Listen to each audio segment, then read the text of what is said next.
I shall start by giving the floor to Ambassador Mark Siljander. I'll just say hello, friends, to summarize, especially with 7 minutes.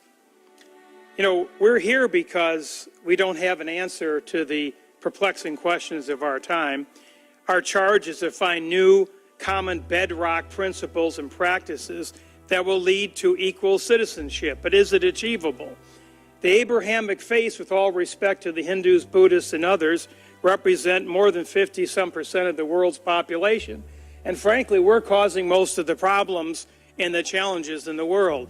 So if the Abrahamic faith could find equal citizenships, a solution, a model, a way to it, we could lead the rest of the world without a problem. I look at Sudan, which I've had the privilege to visit over 17 times, working in conflicts. It's kind of emblematic of the issue. First, we had a Christian-Muslim war that was based so-called on religion.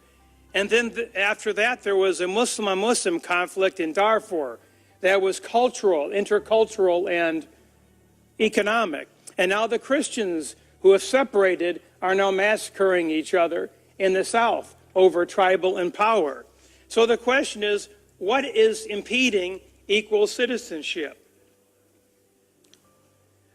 I want to go to a time in Geneva that Faisal and I were together at an interfaith conference. We've been to many interfaith conferences, most of us in this room. And it was quite remarkable because after several days we met with a prominent Muslim leader who was master of ceremonies at the time. And it was a little bit bold. I said, Your Excellency, do you look at me even after these days of engagement and sharing our faith and hope for the future, do you look at me as a kafir, an infidel? And he smiled, and he was honest enough to say, yes, I think you are. I said, well, can you specify the reasons why? And he gave mostly theological differences. Theological differences. So the response was, what if new research with linguistics and new translations, which is part of our charge at this conference that Ambassador Jaziri has given to us, new understanding of the holy books, is that right?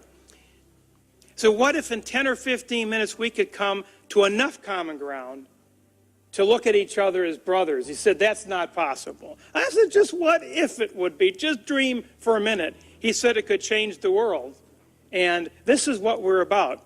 This is a audacious attempt or a statement to say we want to change the world, but if we don't start changing now, we'll be here next year and the year after with the same crises, the same problems as Ambassador Swing alluded to that are only worsening. There are lots of similarities between the Abrahamic faiths. There are so many, like Ambassador Jaziri said, 90%. But it's not that 90%, as he also pointed out, that are causing the striking differences and problems. So what do? How do we bridge, is our organization's title, how do we bridge the gap between primarily Muslims, Christians, and particularly Jews, so we can lead the way to the rest of the world to find equal citizenship? And I look at this room with all the excellencies and honorables and professors and doctors and highnesses, and I can't even think of all the titles. We have a room full of potential, full of networks. This room has such intellectual prowess, it would be shocking if we could accumulate it together. Well, the good news is we don't need all of you. We just need a few to make a real difference. A few that will have enough courage to really engage in areas that heretofore have been essentially forbidden. What do I mean by that? Do we ever talk about those 10% of differences? Almost never. Why? They're dangerous. They're volatile. One could suffer retribution if bring up certain theological differences. Even considering them could be, in some areas, a challenge. Even in my country, the United States, the evangelical community, that I was part of at one time, is very angry that we even consider encouraging the reading of a Quran translated by one of our esteemed board members, Dr. Safi Kaskas, who will be presenting this afternoon. How could you dare suggest a Quran and market it and promote it? And I said, how could I not? We need to break traditions and so-called religious and social taboos if we're ever hoping to make any progress. We don't have time in 10 minutes to outline a particular program that will change the world or encourage you to be part of something bigger than just ourselves, because all of us are involved in things at the United Nations and programs and dialogues. When Dr. Jane was up just earlier speaking things that were just exciting and stimulating. But, our other charge is to join forces, isn't it? Not just for me to talk and sit down and for others to talk and sit down, but to talk, to dream, to plan, and join forces together. Because together we can make a difference. Alone, we're crying in the wilderness. And I want to announce something today. That over 18 years, there has been a model for peacemaking and crisis management that has been evolving. It's based on breakthrough research of the Semitic scriptures, some of their interpretations, very much like our charge here at this conference, and applying them not just in theory, but in real life. Specifically, it is a spiritual, person-to-person, relational model that complements the existing military, diplomatic, political, and political tracks of engagement. But without the person-to-person spiritual, unfortunately, often peacekeeping, crisis management, hostage releases just don't work.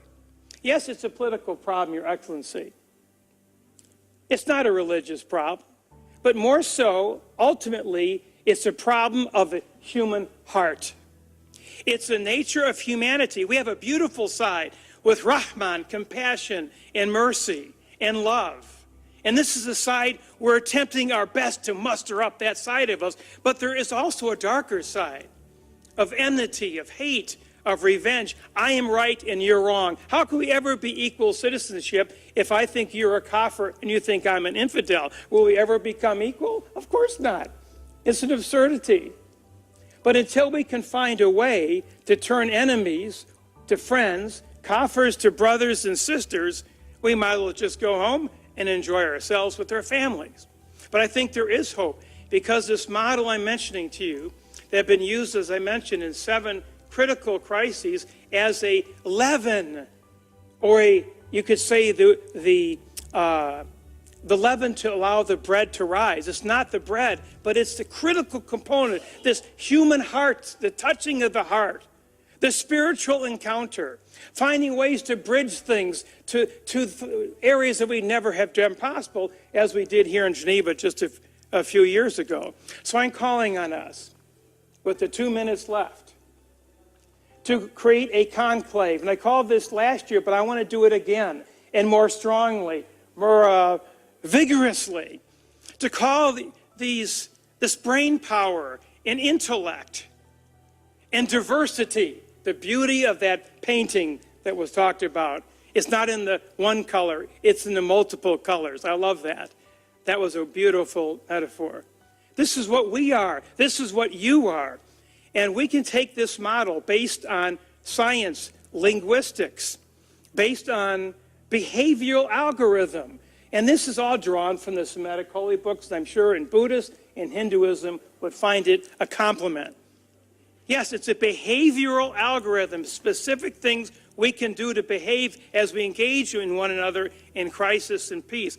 How did 51 people who were in prison because they were considered unequal citizens, because of politics or faith, or these conflicts, one of which was a genocide, which you probably guess what I'm referring to, was a process of conclusion or improvement brought to it?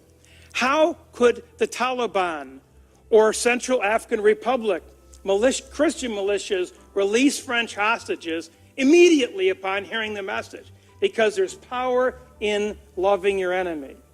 There's power in reaching out to the other. There's power in it, and perhaps power that we can't see quite clearly.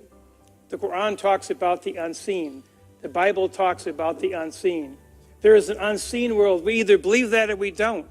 And I believe there is. I believe there is an ultimate God of Rahman ar-Rahim. Jesus told us the only way to love your neighbor, by the way, in the Aramaic that he used in his heart language, was Rahman, which is translated English as love, other than compassion and mercy. So what do we need to do? How can we solve the problem? I think we can. We've already seen it work in a microcosm. It's a matter of doing what? As Dr. Ambassador Idris Jaziri has said, join forces.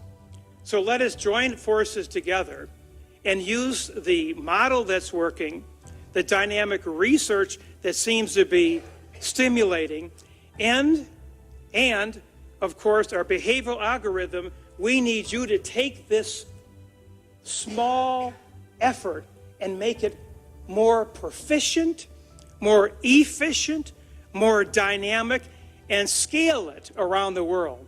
We cannot do it alone. So, brothers and sisters, friends, and all the other titles accumulated, thank you so much for your kind attention. And by working together, next year will be a celebration, not a repeat.